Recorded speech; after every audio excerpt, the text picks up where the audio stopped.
ಒಬ್ಬ ಅಮಾಯಕನಂತಂದು ರಾತ್ರಿ 2 ಗಂಟೆಗೆ ಈ ರೀತಿ ಚಿತ್ರಹಿಂಸೆ ಕೊಡೋದಿದೆಯಲ್ಲ, ಇದು ನೀವು ಮಾಡಿರ್ತಕ್ಕಂಥ ದ್ರೋಹ.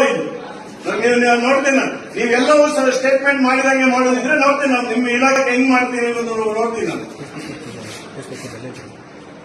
ನಾನು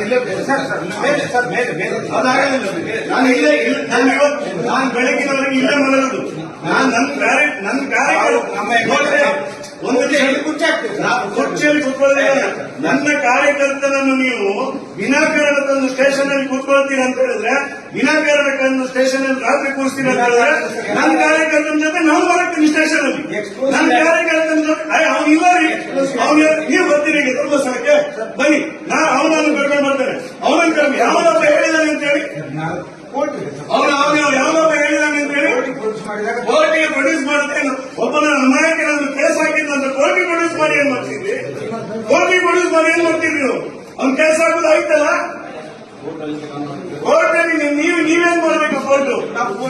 ಕೋರ್ಟಿಗೆ ನೀವು 10,000 ಜನ ತಂದು ನೀವು ಕೇಸ್ ಕೋರ್ಟಿಗೆ ಹಾಕಿದ್ರೆ ಅದರಲ್ಲಿ ಯಾರಿಗಾರ ಅವನನ್ನು ಹಾಕಿ ನೀವು ಯಾರು ಬೇಡ ಅಂತ ಹೇಳ್ತಾರೆ? ಅದೆಲ್ಲ ಆಗೋದಿಲ್ಲ ಬಿಡಿ, ನಾವು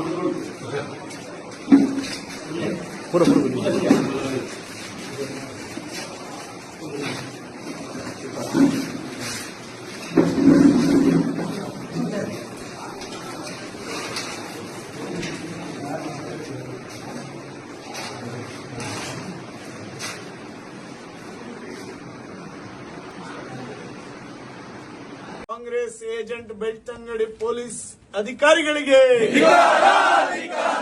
ಕಾಂಗ್ರೆಸ್ ಏಜೆಂಟ್ ಬೆಳ್ತಂಗಡಿ ಪೊಲೀಸ್ ಅಧಿಕಾರಿಗಳಿಗೆ, ಕಾಂಗ್ರೆಸ್ ಏಜೆಂಟ್ ಬೆಳ್ತಂಗಡಿ ಪೊಲೀಸ್ ಅಧಿಕಾರಿಗಳಿಗೆ